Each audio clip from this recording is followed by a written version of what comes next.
Hey there guys, Ormcast back with a new video today. So I've just watched the final episode of What If Season 3. It completed the whole season. So I'm just making this video, just giving you like a quick review and like my thoughts on What If in general for the final season. Yeah, just gonna go into it and break it down basically.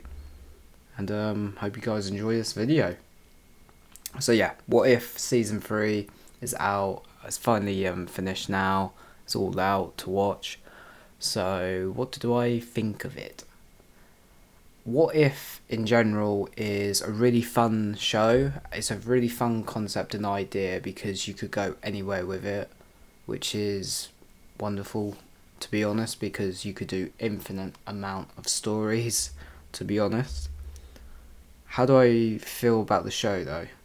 The show, there's some stuff there, what if episodes like this through all three seasons that have been good, and then there's been some what if stories where it's kind of just like, I don't know, it's a bit that I haven't really enjoyed that much, or they're just not as good as what you could do with a what if story in my opinion.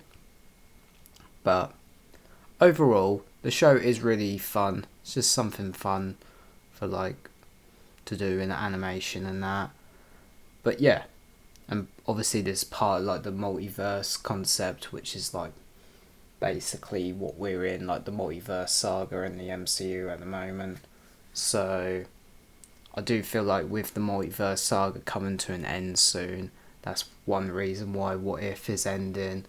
But at the same time, because at the time when they were obviously started this show, they didn't have all their characters at the time, like the X-Men and Fantastic Four, and that is kind of still why we haven't seen any of those characters in the MCU yet, or like introduced in this show. I know, spoiler alert, Storm is in this final season, but I think I did see online that they did have to fight to get like some of those X-Men like or Fantastic Four characters in this show, and they said you can have like little nods or Easter eggs, because there is Easter eggs to those characters in the final two episodes, I would say, just in the background, not like as major parts of the show, but you can definitely see them if you pay attention, I must admit, to be honest. So I feel like they did bargain with that, and they probably did fight to get Storm. So Storm is obviously an exception, and obviously she's wielding Thor's hammer, Mjolnir, or maybe it's a different hammer.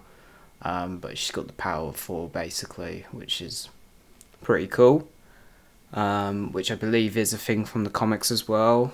So yeah, that was one cool concept I did like, is seeing her.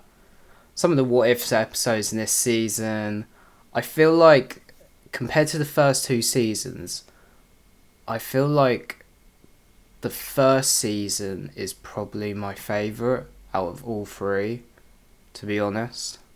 And then it be the second one, then this one would be last place.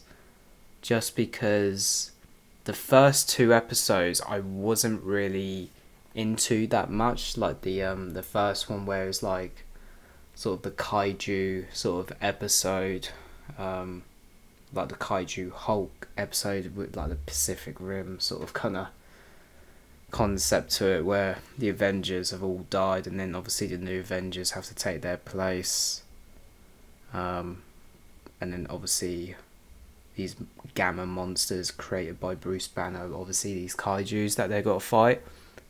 I wasn't really a fan of that episode. It was alright, but I wouldn't say it's like the best what if episode. But it was alright. The second one I did like a little bit more, to be honest. But I still think it was a bit of a silly episode in my opinion. But I think the only reason I quite liked it was seeing Howard Stark and Jarvis back, to be honest, because it kind of referenced them being in Hollywood, like from the Agent Carter show. where in the second season they're in Hollywood in that second season of that show, which was pretty cool seeing Jarvis and Howard Stark back. Yeah, I quite liked that one a little bit more, but it still had its things. And then seeing Kingo and Agatha, the Bollywood and Hollywood like dance off was pretty funny, but yeah. The third one, which was the Red Guardian and the Winter Soldier team up, I believe. Yeah, I think it was. I like that one. I did like that one a little bit more. I like that one a lot more, to be honest. Then teaming up is like, what if Howard Stark and it's like, what if the Red Guardian stopped Howard's Winter Soldier, from killing Howard Stark and Maria Stark, as we saw in those flashbacks in Civil War. Because obviously Bucky was under orders by the Russian government and Hydra on that mission, but yeah, seeing them team up is kind of like what we're going to see next year in the Thunderbolts movie, because we know that Bucky and Red Guardian are going to be in the Thunderbolts movie. Yeah, I like that episode a lot, and then seeing the Rook reveal, which was Obadiah Stane from the first Iron Man. So it kind of put like a concept. Was Obadiah Stane the one that in the MCU actually behind Tony's parents, like Howard and Maria Stark's deaths? Did he get in contact with like the Russian government or like Hydra? And that's how they died, because they never go into the actual MCU, to be honest. We just know that obviously Hydra obviously activated Bucky and then sent him to go kill them and get the super soldier serum that they were transporting. But yeah, we still don't know. But yeah, it was quite a fun concept to think about.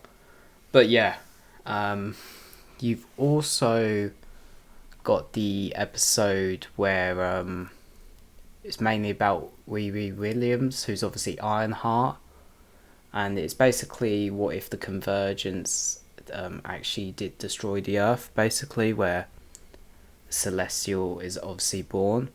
So we got a lot of concepts of like Eternal stuff this season, which is pretty cool. I was a really big fan of the Eternals movie, but I do like the characters in that movie. But yeah, it's nice to see that we're getting some more Eternal stuff, because it has been a while, and I believe they haven't really got any plans for the Eternals in live action at the moment. So who knows when we'll see them again.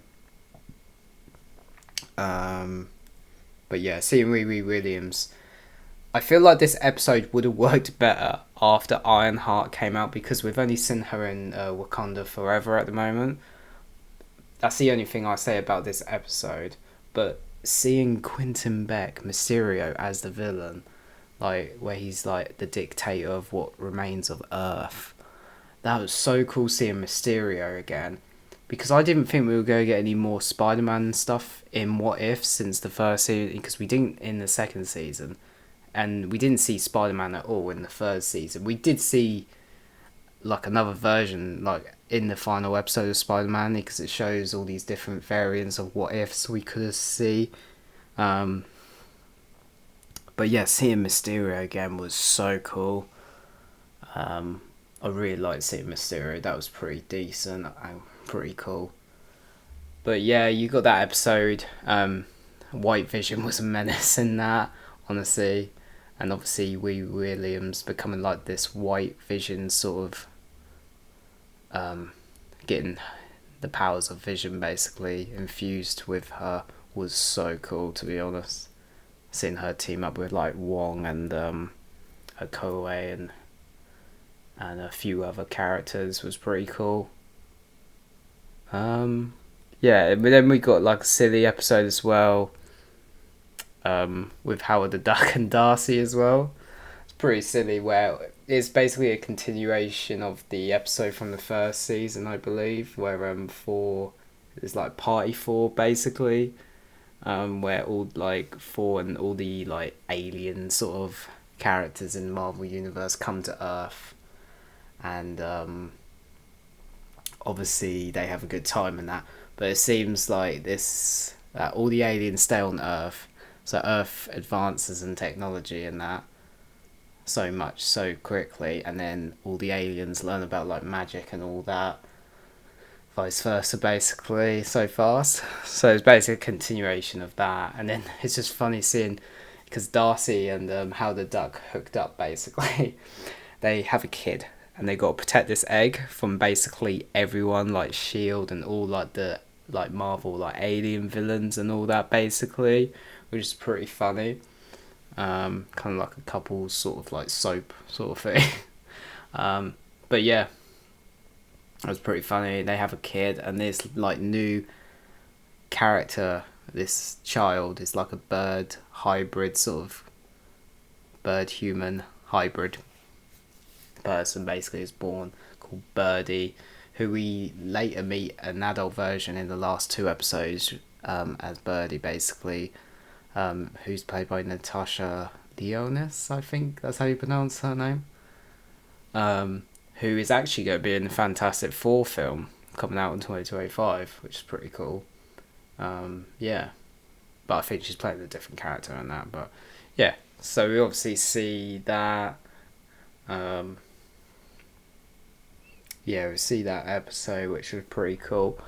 I think one of my favourite episodes was the Shang-Chi and Kate Bishop Hawkeye episode, where it's like set in the past, like the Wild Wild West basically, and they have to go up against the Hood, and they team up with this kid to go find all these missing people basically, and they're trying to find Shang-Chi's sister and get revenge on the Hood. Well, Kate wants revenge because the Hood killed, she believes that the Hood killed her family, but it was actually Sonny Birch from Ant-Man and the Wasp, played by Walton Goggins, which is pretty cool. So they're taking him down, and then we get the reveal of the Hood is actually Shang-Chi's sister, and she took the Hood's power for herself, which was pretty cool. But yeah, that was so cool, that episode. And then we get to see a version of Iron Fist as well in this episode with the kid, which is so cool because we don't know what the status of the Defender characters are at Marvel at the moment. We know Daredevil and Punisher coming back, and there is rumours about Jessica Jones coming back, but Luke Cage and Iron Fist, we have no idea. I know people asking for a Shang-Chi sequel at some point, and I would love to see this, but people want to see Shang-Chi and Iron Fist team up basically in a Shang-Chi sequel or something, whether it's Danny Rand or one of the other different people that have become Iron Fist in the comics. But who knows, we'll just have to wait and see what happens with that. I just like the reference where they say, oh, he's got like fists, like iron fists or something, that kid, something like that, which is pretty cool. But yeah, that was pretty cool episodes. And then obviously the last two episodes you've got is obviously about the Watcher.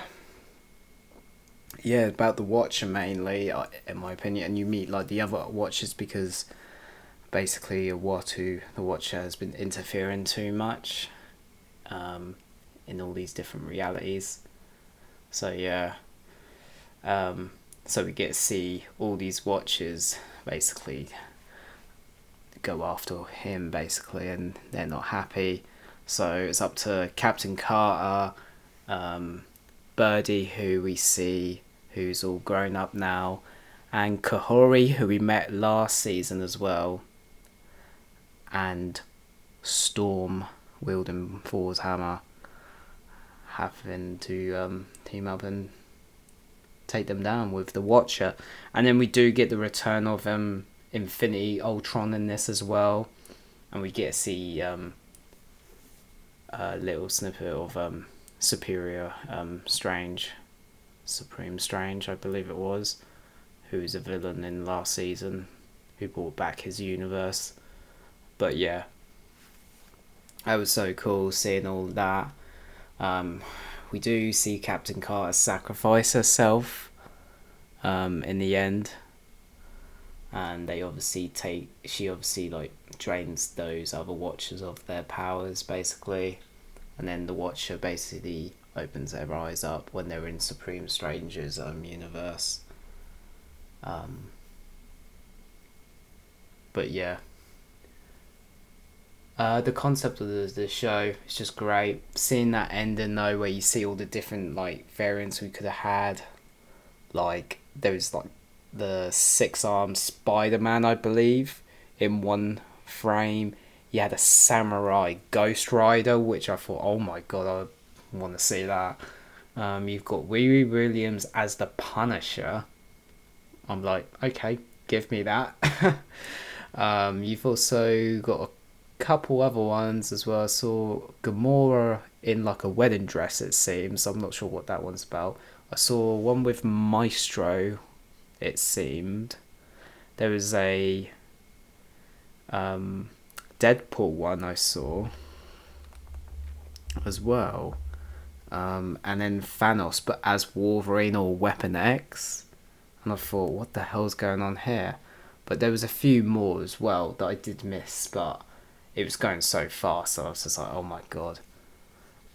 But yeah, it looked pretty cool, I won't lie. But obviously, the show's now finished, so it is a fun show, to be honest, and I've enjoyed it. I'm hoping you guys probably enjoyed it, or whatever, basically. But yeah, guys, that's basically my rough like thoughts on it. I quite enjoyed it. We'll probably get a revival of this show in like several years' time, I reckon, once we have like X-Men characters and Fantastic Four characters actually introduced into the MCU proper. But yeah, but if you like this video, guys, then don't forget to leave a like and a subscribe, and leave your thoughts down below, and I'll see you in the next one.